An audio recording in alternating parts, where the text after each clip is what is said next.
नमस्कार। Lucent plus workbook कार्यक्रम में आपका स्वागत है। आज है भारतीय राज्य व्यवस्था का डे 2।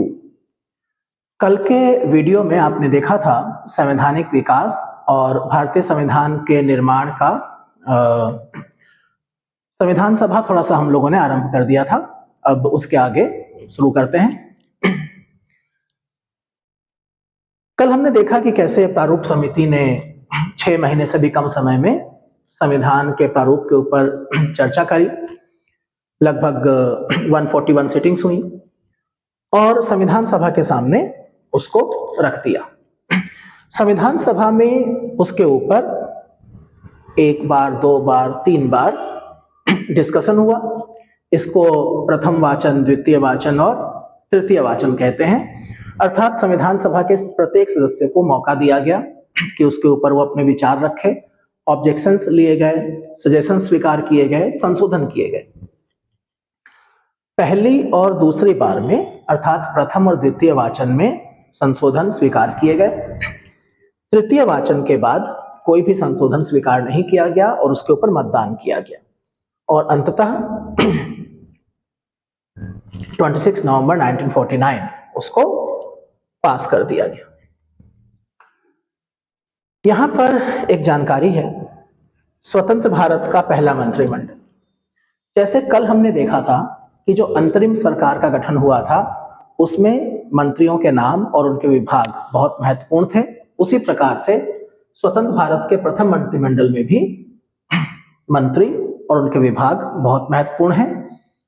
पूछे गए हैं पहले भी प्रश्न। जवाहरलाल नेहरू प्रधानमंत्री, राष्ट्रमंडल, विदेशी मामले, वैज्ञानिक शोध। सरदार वल्लभ भाई पटेल गृह, सूचना व प्रसारण मंत्री, राज्यों के मामले। डॉक्टर राजेंद्र प्रसाद खाद्य और कृषि मंत्री थे। मौलाना अबुल कलाम आजाद शिक्षा मंत्री। डॉक्टर जॉन मथाई रेलवे और परिवहन। डॉक्टर बी आर अम्बेडकर विधि मंत्री। इसी प्रकार से आपको ये सब याद कर लेना है। भारतीय रियासतों को भारतीय संघ में शामिल करने के लिए अलग से एक रियासती विभाग बनाया गया था जिसके अध्यक्ष थे सरदार वल्लभ भाई पटेल और सेक्रेटरी थे, सचिव थे वीपी मेनन। संविधान निर्माण की प्रक्रिया में कुल 2 वर्ष 11 महीने और 18 दिन लगे। संविधान के प्रारूप पर कुल 114 दिन बहस हुई और कितना पैसा खर्च हुआ है सब बताया गया। संविधान को जब 26 नवंबर को संविधान सभा के द्वारा पारित किया गया तब उसमें 22 पार्ट थे, 395 आर्टिकल्स थे और 8 अनुसूचियां, शेड्यूल्स थे। वर्तमान में संविधान में 22 भाग ही हैं, 395 आर्टिकल्स हैं और 12 अनुसूचियां हैं। तो अनुसूचियों की संख्या बढ़ी है 4। हम आगे चल कर देखेंगे कौन कौन सी अनुसूचियां बढ़ी हैं। भाग 22 ही हैं। हाँ, इन 22 भागों के अंदर संशोधन करके, जैसे भाग 4A है, 9A है, 9B है, 14A है, वो जोड़े गए हैं। कुल भाग की संख्या 22 ही है। जब संविधान 26 नवंबर 1949 को प्रवर्तित कर दिया गया, लागू कर दिया गया, तो संपूर्ण संविधान को लागू नहीं किया गया। यहाँ पर उन अनुच्छेदों के बारे में बताया गया है जिनको 26 नवंबर को लागू किया गया था, जैसे नागरिकता से संबंधित प्रावधान 5, 6, 7, 8, 9। इसके अलावा इलेक्शन से संबंधित 324।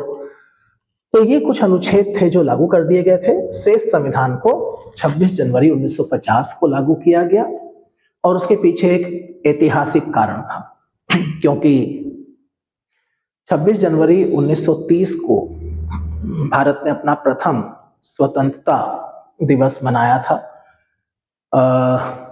इतिहास में आपने पढ़ा हुआ है, कांग्रेस ने अपने लाहौर सेशन में पूर्ण स्वराज्य का प्रस्ताव पारित किया था और ये कहा था कि अब से प्रत्येक भारतीय अपने आप को स्वतंत्र माने, और उसी उद्देश्य हेतु एक दिन तय किया गया था 26 जनवरी। तो 26 जनवरी 1930 को प्रथम स्वतंत्रता दिवस मनाया गया था। उस दिन की स्मृति में संविधान को 26 जनवरी 1950 को लागू किया गया। संविधान सभा की अंतिम बैठक 24 जनवरी 1950 को हुई और संविधान सभा ने इसी दिन डॉक्टर राजेंद्र प्रसाद को भारत का प्रथम राष्ट्रपति चुना। इसके बाद संविधान सभा ने अपने आप को विधानमंडल के तौर पर बदल लिया और जब तक भारत में आम चुनाव नहीं हो गए, प्रथम निर्वाचित संसद नहीं आ गई, तब तक संविधान सभा अंतरिम संसद के तौर पर काम करती रही। संविधान सभा ने संविधान बनाने, अंतरिम संसद के तौर पर काम करने, डॉक्टर राजेंद्र प्रसाद को भारत का राष्ट्रपति चुनने के अलावा भी कुछ कार्य किए, जैसे कि राष्ट्रमंडल में भारत की सदस्यता का सत्यापन किया, 22 जुलाई 1947 को राष्ट्रीय ध्वज को अपनाया और 24 जनवरी 1950 को राष्ट्रगान और राष्ट्रगीत को अपनाया गया।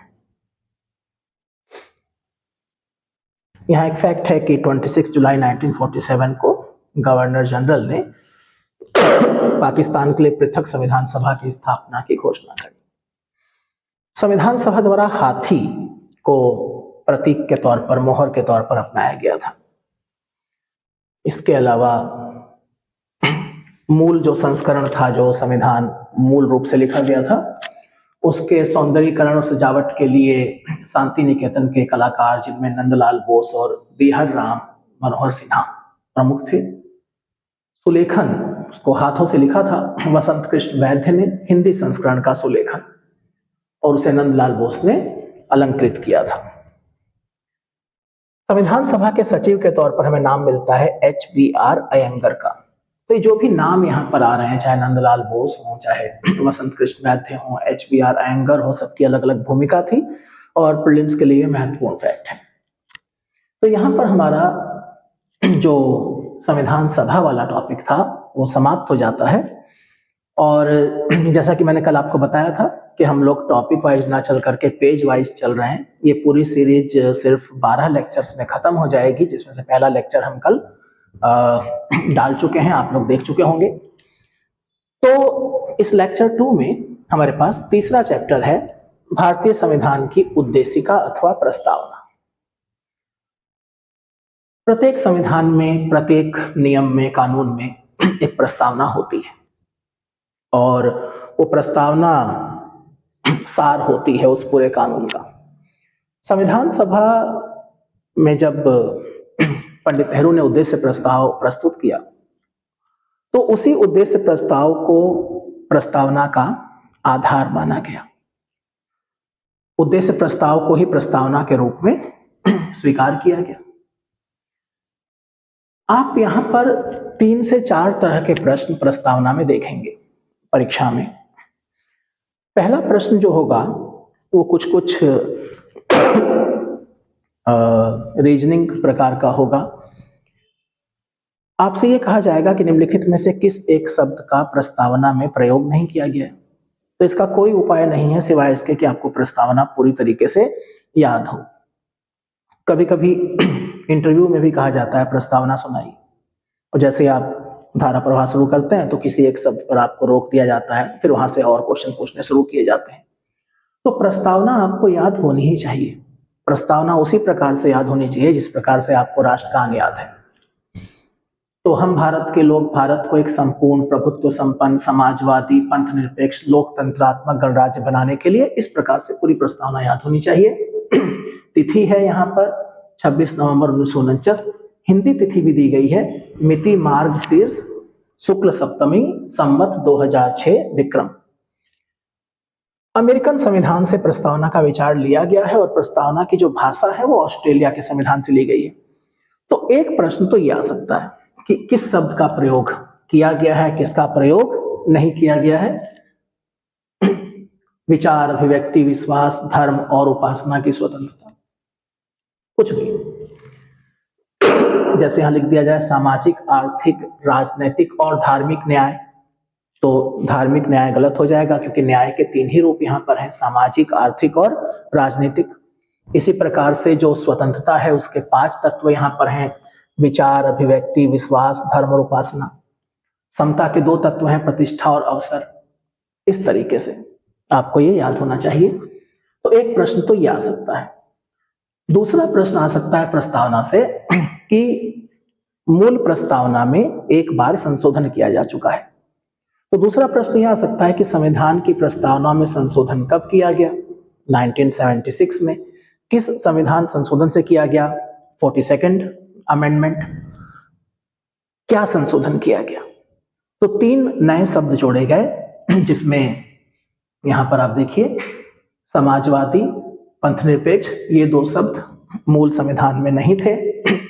और तीसरा शब्द अखंडता, अखंडता भी मूल संविधान में नहीं था, एकता था। एकता और अखंडता में अंतर कैसे करेंगे? एकता का संबंध हम सब भारतीय जो निवासी हैं, हम सब जो भारत के लोग हैं, उनकी एकता से है। और अखंडता का संबंध जो हमारी मातृभूमि है, भारत भूमि है, तो अखंडता का संबंध उससे है।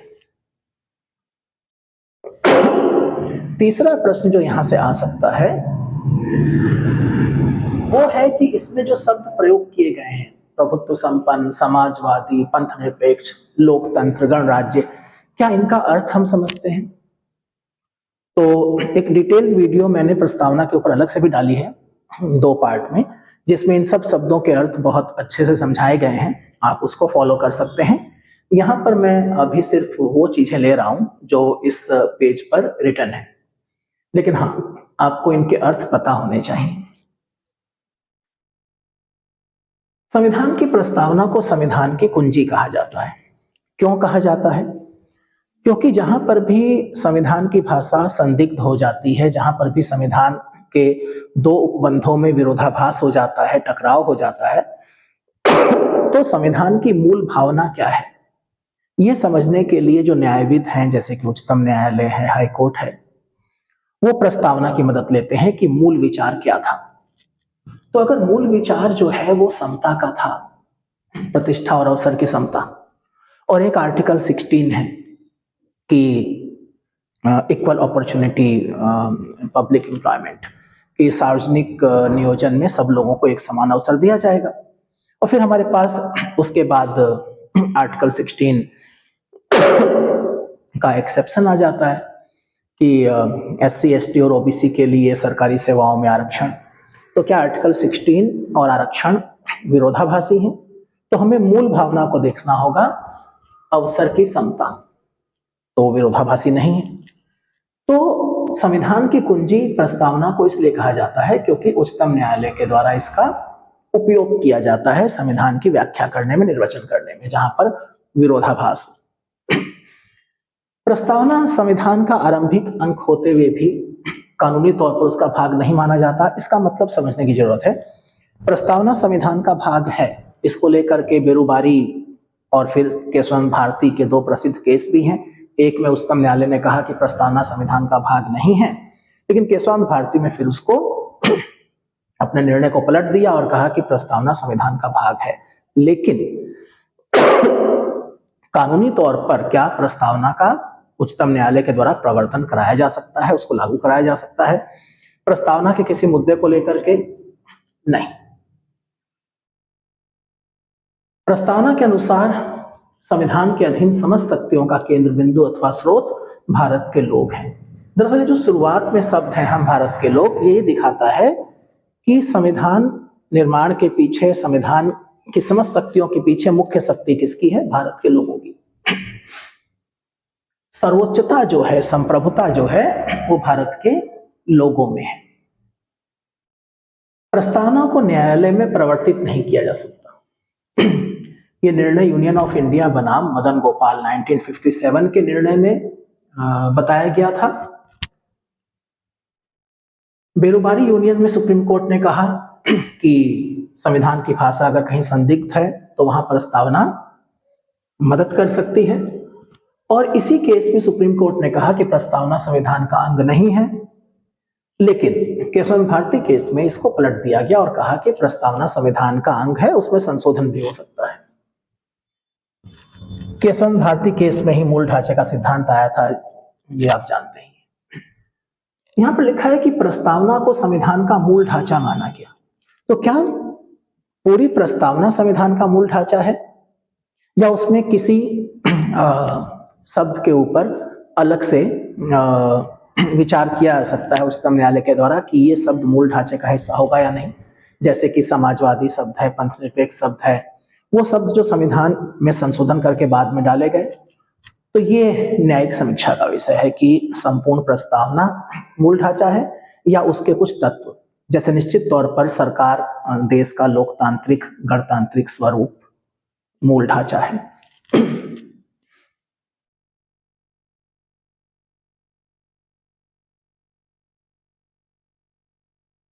यहां पर मूल ढांचे के बारे में ही कुछ जानकारी और दी गई है कि संसद संविधान के मूल ढांचे में कोई परिवर्तन नहीं कर सकती। तो यहां पर एक अच्छी लाइन लिखी हुई है कि क्या वास्तव में मूल ढांचे में संशोधन नहीं हो सकता?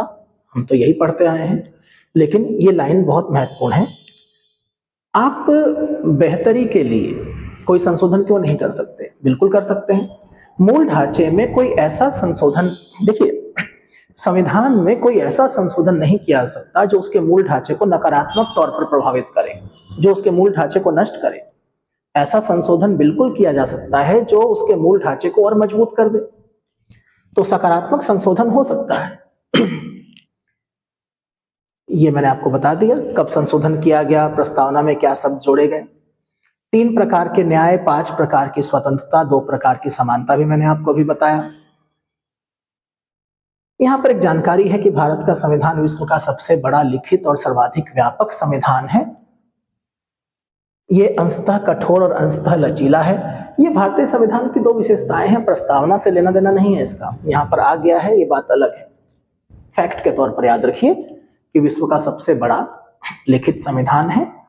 और अंशतः कठोर और अंशतः लचीला जब भी शब्द इस्तेमाल किया जाए संविधान के संदर्भ में, तो समझिए संविधान संशोधन प्रणाली की बात हो रही है, क्योंकि संशोधन प्रणाली के आधार पर संविधानों का वर्गीकरण 2 भागों में किया जाता है।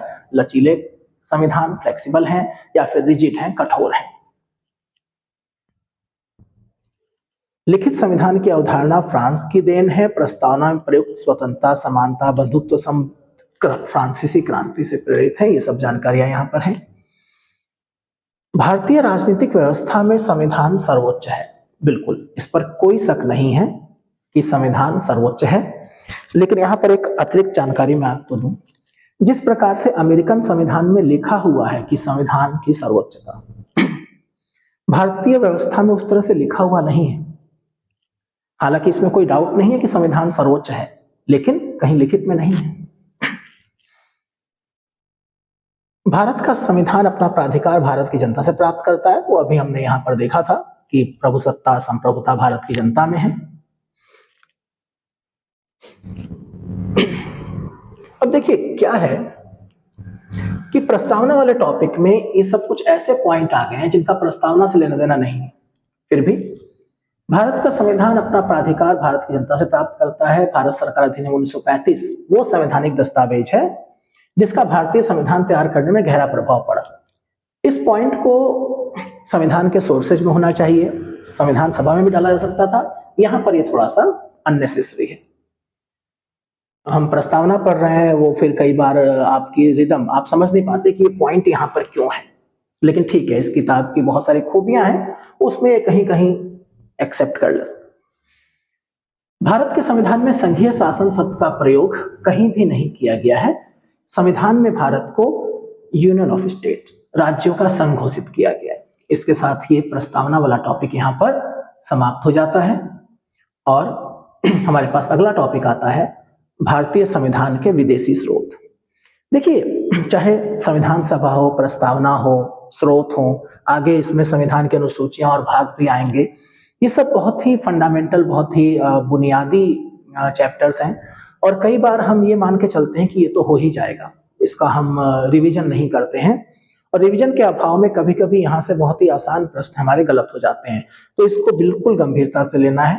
इसकी भी वर्कबुक बनाई गई है, आपको अच्छे से उसको फिल करना है और याद करना है और बीच बीच में अपने आप को जांचते रहना है कि ऐसा तो नहीं कि हम भूल गए कि राज्यसभा में साहित्य, कला, विज्ञान, समाज सेवा के आधार पर राष्ट्रपति जो सांसदों का नामांकन करते हैं, मतलब किसी भारतीय नागरिक को सांसद के तौर पर नामांकित कर देते हैं बिना चुनाव के, वो व्यवस्था हमने कहां से ली है? अच्छा, आयरलैंड के संविधान से लिए। तो बार बार अपने आप को जांचते रहिए।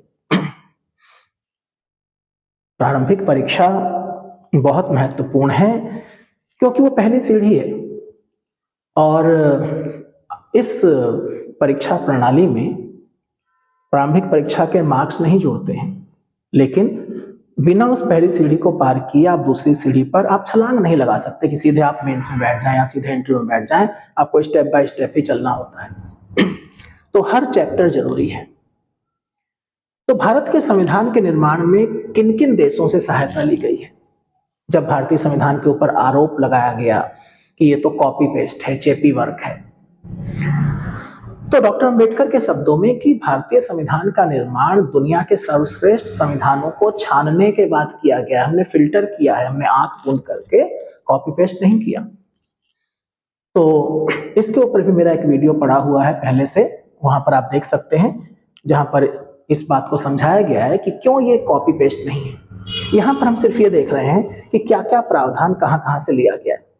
तो संयुक्त राज्य अमेरिका से प्रस्तावना है, फंडामेंटल राइट है, जुडिशियल रिव्यू है, न्यायिक पुनरावलोकन, संविधान की सर्वोच्चता है, सुपरमेसी ऑफ द कॉन्स्टिट्यूशन, न्यायपालिका की स्वतंत्रता है, निर्वाचित राष्ट्रपति और उस पर महाभियोग है, उपराष्ट्रपति, उच्चतम उच्च न्यायालय के न्यायाधीशों को हटाने की विधि, ये सब चीजें संयुक्त राज्य अमेरिका से ली गई हैं। ब्रिटेन से, चूंकि ब्रिटेन ने हमारे ऊपर शासन किया था, उस शासन व्यवस्था से हम परिचित थे, उसके गुणों और दोषों दोनों से हम परिचित थे। तो उसमें फेरबदल करके हमने संस्थात्मक शासन प्रणाली वो अपनाई जो ब्रिटेन में प्रचलन में थी। इसके अलावा संघात्मक शासन होने के बावजूद हमने एकल नागरिकता ली, विधि निर्माण प्रक्रिया, विधि का शासन, जो संसदीय विशेषाधिकार हैं जो संविधान के आर्टिकल 105 और 194 में है, वो हमने ब्रिटेन से लिए। काफी समय तक तो संविधान में भी यही लिखा रहा था कि वही संसदीय विशेषाधिकार जो ब्रिटिश संसद के पास है वही हमारे पास भी। मंत्रिमंडल प्रणाली, परमाधिकार लेख, सुप्रीम कोर्ट जो रिट इशू करता है, इस ब्रिटेन से लिया गया है। आयरलैंड से कल्याणकारी राज्य की स्थापना के लिए नीति निर्देशक सिद्धांत, राष्ट्रपति का जो निर्वाचक मंडल है और राष्ट्रपति के द्वारा राज्यसभा में जो मनोनयन है, वो सब आयरलैंड से लिया गया है। ऑस्ट्रेलिया से प्रस्तावना की भाषा, समवर्ती सूची, समवर्ती सूची गवर्नमेंट ऑफ इंडिया एक्ट 1935 में भी थी। केंद्र और राज्यों के बीच संबंध, शक्तियों का विभाजन, संसद के दोनों सदनों का ज्वाइंट सेशन, व्यापार वाणिज्य समागम की स्वतंत्रता।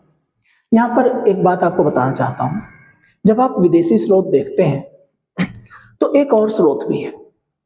अगर आप 1773 के रेगुलेटिंग एक्ट से लेकर के गवर्नमेंट ऑफ इंडिया एक्ट 1935 तक को बहुत अच्छे से पढ़ें, उन किताबों से पढ़ें जो लॉ की बुक्स मानी जाती हैं, तो आपकी समझ में आएगा कि भारतीय संविधान के ऊपर गजब का प्रभाव उस संवैधानिक विकास का है जो ब्रिटिश काल में भारत में कानून बनाए गए। आपको ये सब चीजें कहीं ना कहीं मिल जाएंगी। हाँ, दुनिया के और किन किन देशों में वो व्यवस्थाएं थी पहले से ही यहाँ पर ये बताया जा रहा है। जर्मनी, आपातकाल के दौरान राष्ट्रपति की जो मौलिक अधिकारों को सस्पेंड कर देने की शक्ति है वो जर्मनी के वाइमर कॉन्स्टिट्यूशन से ली गई है। कनाडा, संघात्मक विशेषताएं, अवशिष्ट शक्तियां केंद्र के पास, 1935 के एक्ट में अवशिष्ट शक्तियां गवर्नर के पास थी। राज्यपाल की नियुक्ति संबंधी प्रक्रिया, संघ और राज्यों के बीच शक्ति का विभाजन, सुप्रीम कोर्ट का जो परामर्शी क्षेत्राधिकार है आर्टिकल 143, वो सब कनाडा से है। दक्षिण अफ्रीका से संविधान संशोधन की प्रक्रिया, राज्यसभा के सदस्यों का निर्वाचन, रूस से मौलिक कर्तव्य 1976 में 42nd अमेंडमेंट से जोड़े गए थे, विधि द्वारा स्थापित प्रक्रिया। जापान से गणतंत्र और स्वतंत्रता, समानता, बंधुत्व का जो आदर्श है वो फ्रांस से। यहाँ पर देखिए एक नोट है कि भारतीय संविधान के अनेक देशी और विदेशी स्रोत हैं, लेकिन भारतीय संविधान पर सबसे अधिक प्रभाव भारतीय शासन अधिनियम 1935 का है। 395 आर्टिकल्स में से लगभग 250 आर्टिकल ऐसे हैं जो 1935 के एक्ट से शब्दशः या थोड़े बहुत परिवर्तनों के साथ ले लिए गए हैं। दरअसल 1935 के एक्ट में जो कमियां थी, जैसे कि गवर्नर जनरल के पास असाधारण अधिकार थे, हमने उनके ऊपर अंकुश लगाया। हमने अपने राष्ट्रपति को संसद के प्रति जवाबदेह रखा। हमने अपनी सरकार को, प्रधानमंत्री सहित मंत्रिपरिषद को संसद के प्रति जवाबदेह रखा, जबकि 1935 के एक्ट में वायसराय भारतीय विधानमंडल के प्रति जवाबदेह नहीं थे। इसके बाद देखिए 5th चैप्टर यहां पर आ जाता है। आज के इस लेक्चर में हम लोग संविधान के भाग 2 यानी कि नागरिकता तक कवर करेंगे और ये सब ल्यूसेंट के सिर्फ 4 पेज में आ जाएगा, तो पेशेंस के साथ आप इसको पढ़ते रहिए और जो वर्कबुक है उसको जरूर आप भरें। आप ये भी कर सकते हैं कि लेक्चर को बीच में रोक करके कि ठीक है चैप्टर 4 हमने पढ़ लिया, अब उसकी वर्कबुक भर लेते हैं, उसके बाद फिर हम इसको पढ़ते हैं, या इकट्ठे एक बार पूरा सुन लीजिए और फिर वर्कबुक भरिए, जिसमें आपको सहूलियत हो। भारतीय संविधान की अनुसूचियां। मूल संविधान में 8 अनुसूचियां थीं, वर्तमान में 12 अनुसूचियां हैं। तो अनुसूचियों से किस प्रकार के प्रश्न आ सकते हैं? बिल्कुल सिंपल कि प्रथम अनुसूची का विषय क्या है, या द्वितीय अनुसूची का विषय क्या है, या फिर जो नई अनुसूचियां जोड़ी गई जैसे कि अनुसूची 9, 10, 11 और 12, तो उनके किस वर्ष जोड़ी गई, किस संविधान संशोधन से जोड़ी गई, और अनुसूचियों के अंदर भी अगर कभी कोई संशोधन हुए, जैसे कि 8वीं अनुसूची जो कि भाषा संबंधी है। जब संविधान लागू किया गया था, मूल संविधान में 14 भाषाएं थी, आज 22 हैं, तो 3 बार संशोधन हुए। तो संशोधन संख्या क्या थी, किस भाषा को किस संशोधन से जोड़ा गया, ये सब चीजें तो जल्दी से एक नजर इसके ऊपर डाल लेते हैं। पहली अनुसूची में भारतीय संघ के जो राज्य हैं, 28 राज्य और जो 8 संघ शासित क्षेत्र हैं, उनकी लिस्टिंग है, उनके नाम दिए गए हैं। तो अगर संसद को संविधान संशोधन करके एक नए राज्य का निर्माण करना है, तो आप जानते हैं आर्टिकल 3 संसद को शक्ति देता है, प्रक्रिया बताता है कि कैसे वो संविधान संशोधन होगा जिससे कि नए राज्यों का निर्माण हो या केंद्र शासित प्रदेशों का निर्माण हो। लेकिन इसके लिए किस अनुसूची में संशोधन करना पड़ेगा? जो नया बना राज्य है वो किस अनुसूची में जाएगा? अनुसूची 1 में। तो आपको शेड्यूल 1 में संशोधन करना होगा। ये प्रश्न पहले पूछा जा चुका है।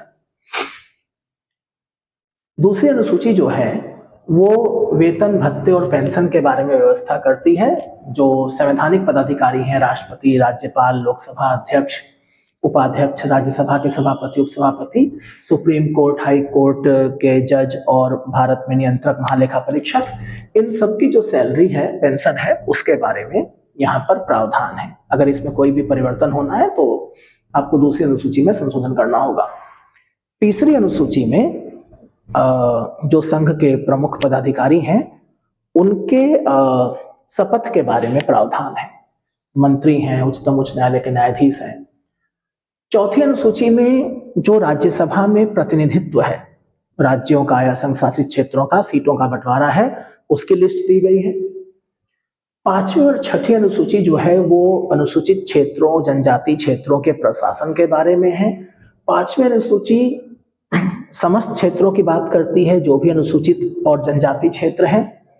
6ठी अनुसूची खास तौर पर 4 राज्यों की बात करती है, असम, मेघालय, त्रिपुरा और मिजोरम के जो जनजाति क्षेत्र हैं उनके प्रशासन के बारे में। जब आप संविधान का भाग 10 पढ़ेंगे, आर्टिकल 244, 244A, वहां पर इनका जिक्र दोबारा से आएगा।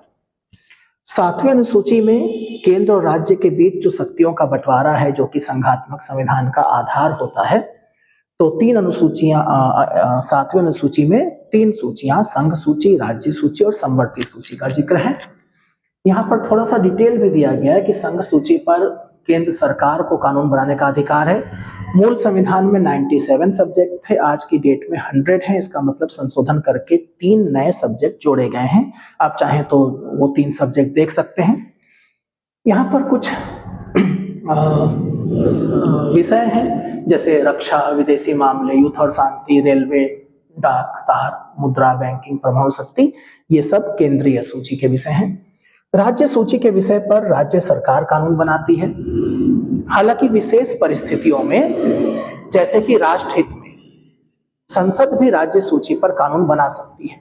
और ऐसी 5 परिस्थितियां हैं जब संसद राज्य सूची पर कानून बना सकती है। ये आप केंद्र राज्य संबंध में पढ़ेंगे। मूल संविधान में 66 सब्जेक्ट्स थे, आज 61 है। इसका मतलब इसमें से कुछ सब्जेक्ट ट्रांसफर किए गए हैं, हटाए गए हैं, उन्हें समवर्ती सूची में लाया गया है। कौन कौन से सब्जेक्ट हैं? शांति व्यवस्था है, पुलिस है, जेल है, स्थानीय शासन है, एग्रीकल्चर है, पब्लिक हेल्थ है, राज्य के अंदर होने वाला व्यापार है। समवर्ती सूची एक ऐसी सूची है जिसके ऊपर केंद्र और राज्य दोनों को कानून बनाने का अधिकार है। लेकिन अगर कोई टकराव हो जाए, एक ही कानून केंद्र ने भी बनाया, राज्य ने भी बनाया, तो केंद्र का कानून मान्य होगा। मूल समवर्ती सूची में 47 सब्जेक्ट थे, आज 52 हैं। कुछ प्रमुख विषय दीवानी, फौजदारी, कानून, प्रक्रिया, विवाह, तलाक, शिक्षा, आर्थिक नियोजन आदि। समाचार पत्र भी समवर्ती सूची का विषय है, बिजली भी समवर्ती सूची का विषय है। इसके बाद है 8वीं अनुसूची। 8वीं अनुसूची में भारत की 22 भाषाओं का उल्लेख है। मूल संविधान में 14 भाषाएं थी। 1967 में पहला संशोधन इसमें किया गया, जो कि संख्या में था 21वां। सिंधी को 15वीं भाषा के तौर पर जोड़ा गया। 1992 में 71st अमेंडमेंट से 3 भाषाएं, कोंकणी, मणिपुरी और नेपाली को जोड़ा गया। और 92nd अमेंडमेंट 2003 में मैथिली, संथाली, डोगरी और बोडो को शामिल किया गया, तो कुल मिलाकर के 22 भाषाएं हो जाती हैं। मूल संविधान में यही 8 अनुसूचियां थी। इसके बाद संविधान का पहला संशोधन और उसके माध्यम से संविधान में 9वीं अनुसूची जोड़ी गई। इसमें मोटे तौर पर यह कहा गया कि कोई भी ऐसा कानून, कोई भी ऐसा नियम जो संसद बनाए और वो भूमि सुधार से संबंधित हो, संपत्ति के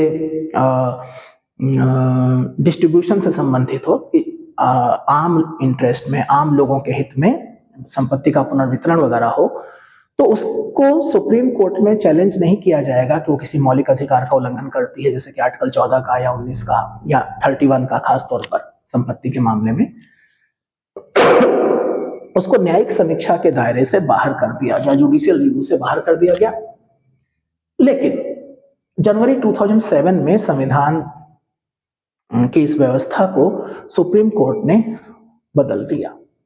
वर्तमान व्यवस्था यह है कि 9th शेड्यूल का भी जुडिशियल रिव्यू पॉसिबल है। 10th शेड्यूल दल बदल अधिनियम से संबंधित है और इसको 52nd अमेंडमेंट 1985 के द्वारा जोड़ा गया था। 11th शेड्यूल 73rd अमेंडमेंट 1993 के द्वारा जोड़ा गया और ये पंचायती राज में उन विषयों को स्पष्ट करता है जो ग्राम सभा के द्वारा संपन्न किए जाएंगे। 29 विषय हैं। 12वीं अनुसूची 74th अमेंडमेंट 1993 के द्वारा जोड़ी गई। इसमें जो शहरी क्षेत्र में स्थानीय स्वायत्त शासन है, नगर पालिकाएं हैं, नगर निगम हैं, उनके पास जो 18 सब्जेक्ट हैं उनकी लिस्ट है। तो इस प्रकार से भारतीय संविधान के अंतर्गत जो 12 अनुसूचियां हैं उनको आपको अच्छे से कर लेना है। और इसके पश्चात यहाँ पर एक लिस्ट है भारतीय संविधान के भाग और अनुच्छेद। क्या इतना आसान प्रश्न आ सकता है कि भारतीय संविधान के भाग 4 का विषय क्या है? कुछ भी आ सकता है। और अगर आपने गलती कर दी कि आपने संविधान का भाग आया था, सिर्फ ये पूछा गया था कि निर्वाचन संविधान के किस भाग का विषय है और आपको भाग 15 नहीं याद था, तो उसकी भरपाई नहीं हो पाएगी। आप ध्यान रखिए, जितने भी बेसिक बुनियादी प्रश्न आते हैं जिनको कि हम लोग लड्डू प्रश्न कहते हैं, अगर उसमें आप गलती करेंगे तो उसकी भरपाई उन प्रश्नों से कभी नहीं हो पाएगी जो आपके सर के ऊपर से निकल जाएंगे। और हर परीक्षा में ऐसे प्रश्न आते हैं जो बाउंसर की तरह होते हैं। तो आपको भाग याद होने चाहिए। अनुच्छेद अगर अभी याद कर सकते हैं तो अच्छी बात है, कि जैसे संविधान का भाग 1 संघ और उसका राज्य क्षेत्र है, अनुच्छेद 1 से 4, या भाग 2 में नागरिकता है, अनुच्छेद 5 से 11, या भाग 3 में मौलिक अधिकार हैं, अनुच्छेद 12 से और 35। तो आपको एक मोटा मोटा आइडिया लग जाता है कि ठीक है, फंडामेंटल राइट 12 to 35 है।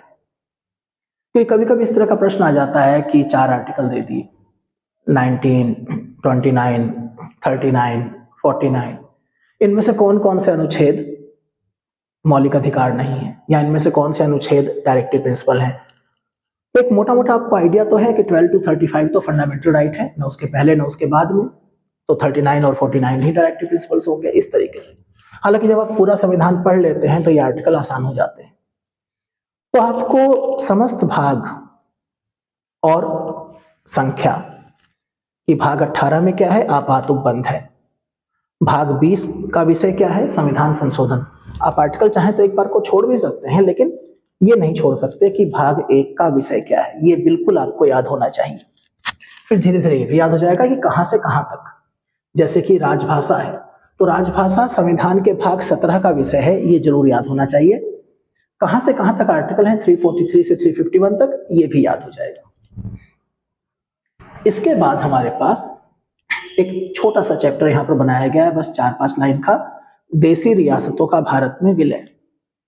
ये इतना छोटा टॉपिक है नहीं, लेकिन जितना इसमें दिया गया है उतना ही देखेंगे।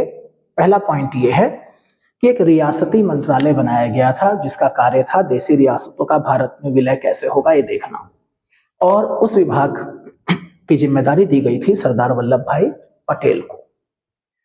यहां पर 3 रियासतों के नाम दिए गए हैं। आजादी के बाद जिन 3 रियासतों के साथ सबसे ज्यादा समस्या आई उनका विलय करने में, जूनागढ़, हैदराबाद और जम्मू कश्मीर। तो जूनागढ़ का विलय जनमत संग्रह के आधार पर, हैदराबाद को एक पुलिस कार्रवाई के द्वारा, और जम्मू कश्मीर को विलय पत्र पर हस्ताक्षर के द्वारा भारत में मिलाया गया। देशी रियासतों को भारतीय संघ का अंग बनाने में सरदार वल्लभ भाई पटेल और रियासती जो मंत्रालय था उसके जो सचिव थे वीपी मेनन, उनकी भूमिका बहुत महत्वपूर्ण थी। इसके बाद हमारे पास संविधान का भाग 1 आ जाता है। देखिए जितना ल्यूसेंट में दिया गया है, क्योंकि ये सीरीज ल्यूसेंट बेस्ड है और उसकी वर्कबुक हमने बनाई है उस पर बेस्ड है, तो यहां पर जानकारियां संक्षिप्त तौर पर है, क्विक रिवीजन के लिए है। अब संघ और उसका राज्य क्षेत्र हमारे पास यहाँ पर 4 पॉइंट है। अगर आप चाहते हैं कि संघ और उसका राज्य क्षेत्र आप थोड़ा और डिटेल में पढ़ें तो इसके ऊपर एक वीडियो ऑलरेडी मैंने YouTube पर डाली हुई है, उसको आप देख सकते हैं, उसका लिंक आपको वीडियो में मिल जाएगा। तो भाग 1 का विषय है संघ और उसका राज्य क्षेत्र। भारत राज्यों का संघ है। संविधान में कहीं पर भी भारत को संघीय राज्य या फेडरल स्टेट नहीं कहा गया है, थोड़ी देर पहले हमने पढ़ा था। तो बजाय इंडिया को फेडरल स्टेट कहने के क्या कहा गया है, यूनियन ऑफ स्टेट्स। भारत राज्यों का संघ है जिसमें आज की तारीख में 28 राज्य हैं और 8 संघ शासित प्रदेश हैं। 3 आर्टिकल। आर्टिकल 1, भारत अर्थात इंडिया राज्यों का संघ होगा। इसको बहुत अच्छे से याद कर लीजिए आप कि भारत अर्थात इंडिया, ये 2 नाम हैं संविधान में जो वर्णित हैं। हिंदुस्तान शब्द का प्रयोग संविधान में नहीं है। भारत अर्थात इंडिया राज्यों का संघ होगा। सेकंड पॉइंट है, राज्य और उनके राज्य क्षेत्र शेड्यूल 1 में मेंशन है, अनुसूची 1 में। और थर्ड, भारत के राज्य क्षेत्र में अर्जित किए गए अन्य राज्य क्षेत्र समाविष्ट होंगे। तो भारत के राज्य जो 28 राज्य हैं और भारत के राज्य क्षेत्र, उसमें वो क्षेत्र भी शामिल हैं जो एक्वायर्ड एरिया या अर्जित क्षेत्र कहलाते हैं, जो भविष्य में कभी भारत में लिए जा सकते हैं। आर्टिकल 2, अगर संघ में किसी नए राज्य का प्रवेश होना है तो वो किन शर्तों के अधीन होना है, ये तय करने की जिम्मेदारी संसद की है। और आर्टिकल 3 बहुत महत्वपूर्ण है, भारत में किसी नए राज्य का निर्माण कैसे हो सकता है, नए राज्य का गठन कैसे हो सकता है, किसी राज्य की सीमाओं में परिवर्तन कैसे हो सकता है, किसी राज्य का नाम कैसे बदला जा सकता है, क्या किसी राज्य को संघ शासित प्रदेश बनाया जा सकता है जैसे कि जम्मू कश्मीर को बनाया गया, या किसी संघ शासित क्षेत्र को राज्य का दर्जा दिया जा सकता है जैसे कि पूर्व काल में कई राज्यों को दिया गया। ये सब की सब प्रक्रिया अनुच्छेद 3 का विषय है। इसके लिए साधारण बहुमत से संविधान संशोधन करना पड़ता है। यहां पर अलग से एक चैप्टर बनाया गया है, राज्यों का पुनर्गठन। देश की आजादी के बाद, डिमांड तो आजादी से पहले भी थी, तब ब्रिटिश सरकार से रहती थी कि ये राज्य अलग कर दिया जाए, एक नया राज्य बना दिया जाए। जैसे हमने अभी देखा था पिछले लेक्चर में कि 1935 के एक्ट से क्या किया गया था, सिंध को एक अलग प्रांत बनाया गया था बॉम्बे से अलग करके। तो आजादी से पहले एक पॉपुलर डिमांड थी कि भाषाई आधार पर राज्यों का पुनर्गठन हो। 1928 की नेहरू रिपोर्ट में भी इसके ऊपर सहमति थी, अर्थात कांग्रेस इस डिमांड से सहमत थी कि राज्यों का गठन भाषाई आधार पर हो सकता है। लेकिन देश की स्वतंत्रता जिन हालातों में प्राप्त हुई, देश का विभाजन हुआ, उससे भारतीय नेताओं के मन में एक शंका उत्पन्न हुई कि धर्म, भाषा, जाति, इस आधार पर अगर और बंटवारे होंगे तो राष्ट्र की एकता, अखंडता के लिए खतरा होगा। तो आजादी के बाद कांग्रेस इस डिमांड से पीछे हट गई कि भाषाई आधार पर राज्यों का पुनर्गठन किया जाए। तो भाषा के आधार पर राज्यों का पुनर्गठन उचित है या नहीं, इसकी जांच के लिए कई कमेटियां बनाई गई। पहली कमेटी संविधान सभा के अध्यक्ष राजेंद्र प्रसाद जी ने, इलाहाबाद हाई कोर्ट के रिटायर्ड जज थे एस.के. धर, उनकी अध्यक्षता में एक 4 मेंबर्स कमीशन बनाया गया। इस आयोग ने कहा कि भाषाई आधार पर राज्यों का निर्माण उचित नहीं है। हाँ, प्रशासनिक सुविधा के आधार पर राज्यों का पुनर्गठन किया जा सकता है। धर आयोग के निर्णयों के ऊपर लोगों में असंतोष था, तो उसकी समीक्षा के लिए कांग्रेस ने अपना एक कमीशन अपॉइंट किया, जिसमें जवाहरलाल नेहरू, सरदार वल्लभ भाई पटेल और पट्टाभी सीतारामैया, तो जेवीपी कमेटी बोली जाती है, जवाहरलाल नेहरू का जे, वल्लभ भाई पटेल और पट्टाभी सीतारामैया। तो इस कमेटी ने भी भाषाई आधार पर पुनर्गठन की मांग को खारिज कर दिया। जेवीपी कमेटी की रिपोर्ट के बाद मद्रास राज्य के जो तेलुगु भाषी लोग थे, तो उनकी एक अलग राज्य की डिमांड थी, और उस डिमांड के लिए एक गांधीवादी थे पोटी श्री रामुलु, उन्होंने आमरण अनशन शुरू किया। और ये थोड़ा सा विवाद है, 57 दिन 58 दिन के आमरण अनशन के बाद उनकी मृत्यु हो गई। मृत्यु हुई तो उस क्षेत्र में दंगे फसाद शुरू हो गए। अंततः पंडित नेहरू को तेलुगु भाषियों के लिए एक पृथक आंध्र राज्य के गठन की मांग को मानना पड़ा। तो भाषाई आधार पर गठित होने वाला पहला राज्य आंध्र प्रदेश था, और उस समय इसकी कैपिटल कुर्नूल थी। हमने 2014 में तेलंगाना को बनते हुए देखा। तेलंगाना की मांग भी लगभग उतनी ही पुरानी थी। भारत में नए राज्यों का गठन प्रक्रिया जितनी आसान है, राजनीतिक निर्णय उतना ही मुश्किल है, यानी इसके ऊपर आसानी से निर्णय नहीं होता है। इसके बाद एक राज्य फिर तो पिटारा खुल गया ना, जब एक बार आंध्र प्रदेश का गठन हो गया भाषाई आधार पर, तो बाकी राज्यों की तरफ से भी मांग आने लगी। तो एक राज्य पुनर्गठन आयोग बनाया गया, जिसको फजल अली आयोग कहते हैं। इसमें 2 मेंबर्स थे, हृदयनाथ कुंजरू और के.एम. पणिक्कर, और इसकी सिफारिश के आधार पर इसने कहा कि राज्य पुनर्गठन का कोई एक आधार नहीं हो सकता कि सिर्फ भाषाई आधार पर बना दिया जाए। हाँ, भाषा को कंसीडर किया जा सकता है। इसके अलावा आर्थिक पिछड़ेपन से लेकर के और सीमावर्ती क्षेत्र में स्थित होना, कई मानक हो सकते हैं। तो राज्य पुनर्गठन अधिनियम 1956 में पास किया गया, और 14 राज्य और 6 केंद्र शासित प्रदेश स्थापित किए गए। यहाँ पर देखिए एक लिस्ट है कि किस राज्य का गठन कब किया गया, और यहाँ से कभी कभी प्रश्न आते हैं कि मैचिंग में, कि एक तरफ लिख दिया महाराष्ट्र, नागालैंड, हरियाणा और त्रिपुरा, और उसके आगे निर्माण वर्ष लिख दिया। ये याद करना पड़ेगा आपको। ये टेबल आप याद कर लेंगे, काम चल जाएगा।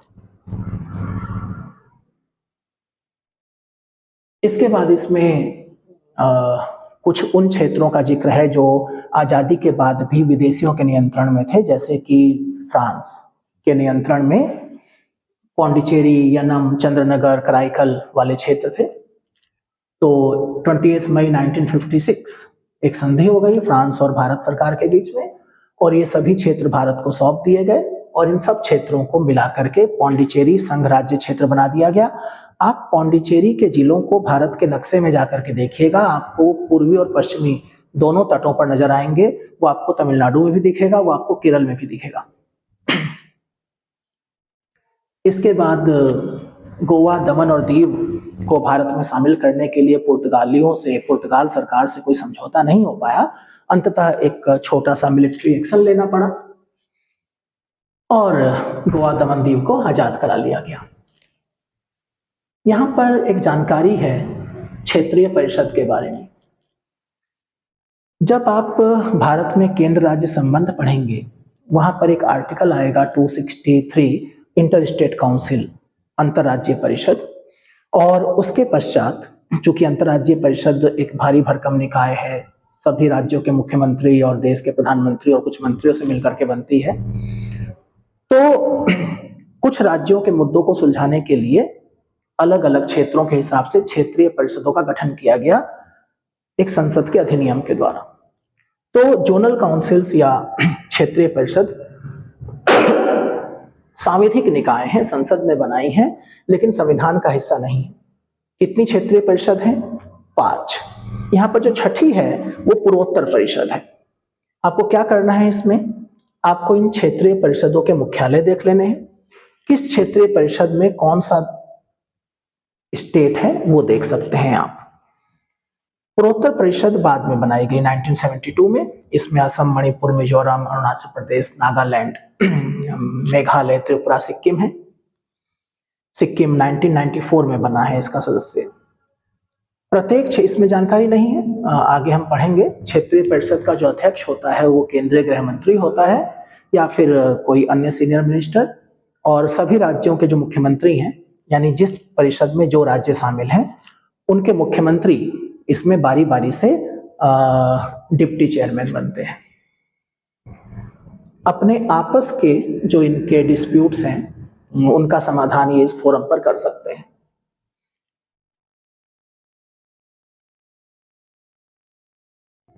आज के हमारे इस लेक्चर का जो अंतिम चैप्टर है वो पार्ट 2, नागरिकता, ल्यूसेंट का चैप्टर नंबर 9। कल जब हम अगला लेक्चर इसमें डालेंगे तो उसमें फंडामेंटल राइट आ जाएगा, डायरेक्टिव प्रिंसिपल्स आ जाएगा, यानी ल्यूसेंट के 4 पेज में बहुत सारे टॉपिक कवर हो जाते हैं। तो आज का जो अंतिम चैप्टर है Indian citizenship, part 2, article 5 to 11। Bharat में एकल नागरिकता का प्रावधान है। ये लाइन इसलिए इंपॉर्टेंट है क्योंकि भारत एक संघात्मक व्यवस्था वाला देश है और आमतौर पर संघात्मक व्यवस्था में दोहरी नागरिकता होती है, लेकिन हमने इकहरी नागरिकता का चुनाव किया। भारतीय संविधान के अलावा नागरिकता संबंधी जानकारी का एक और सोर्स है, संसद ने एक अधिनियम बनाया है, इंडियन सिटीजनशिप एक्ट 1955। तो CAA जब आप सुनते हैं, सिटीजनशिप एक्ट, उसमें समय समय पर संशोधन हुए, तो सिटीजनशिप अमेंडमेंट एक्ट। 5 प्रकार से भारत की नागरिकता प्राप्त की जा सकती है इस एक्ट के अनुसार: जन्म से, वंश परंपरा द्वारा, देशीयकरण द्वारा, पंजीकरण द्वारा और किसी क्षेत्र के विलय या भूमि विस्तार के द्वारा।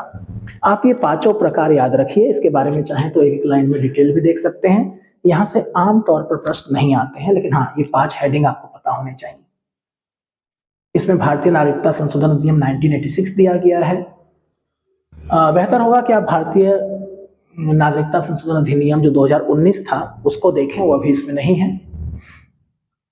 भारतीय नागरिकता का अंत, ये ध्यान रखिए कि नागरिकता का अंत उनके लिए है जिन्होंने नागरिकता अधिनियम के द्वारा नागरिकता हासिल करी है।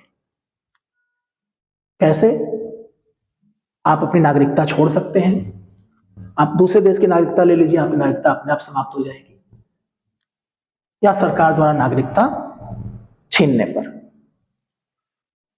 जम्मू कश्मीर के बारे में यहाँ पर कुछ जानकारी दी गई थी, लेकिन ये चीजें जो हैं वो बदल गई हैं जब से जम्मू कश्मीर का अनुच्छेद 370 के अंतर्गत विशेष दर्जा समाप्त किया गया है। तो इस प्रकार से आज आपने जो देखा कि संविधान सभा का टॉपिक हमने कंप्लीट किया, उसके बाद प्रस्तावना, फिर सामान्य जानकारी जैसे कि संविधान के विदेशी स्रोत और अनुसूचियां, भाग, इसके अलावा संविधान का भाग 1 और भाग 2। कल के लेक्चर में हम लोग मौलिक अधिकार से लेकर के नीतिशक तत्व और मौलिक कर्तव्य तक कवर करेंगे, ल्यूसेंट के अगले 4 पेज। इसकी वर्कबुक जरूर आप लोग भरें, क्योंकि इसका असली लाभ आपको तभी मिलेगा जब आप इस वर्कबुक को फिल करेंगे। जो लोग पहली बार इसको पढ़ रहे हैं, जिन्होंने कभी ल्यूसेंट को पढ़ा तो है बट उसके नोट्स नहीं बनाए हैं, तो उनके लिए ये बेसिक नोट्स बन जाएंगे। जिन लोगों ने अच्छे से पढ़ा हुआ है, जिन्हें चीजें याद हैं, उनके लिए ये प्रैक्टिस पेपर का काम करेंगे। तो जिस रूप में भी आप इसका इस्तेमाल करना चाहें, हमारे टेलीग्राम चैनल से जाकर के आप इसको डाउनलोड कर सकते हैं।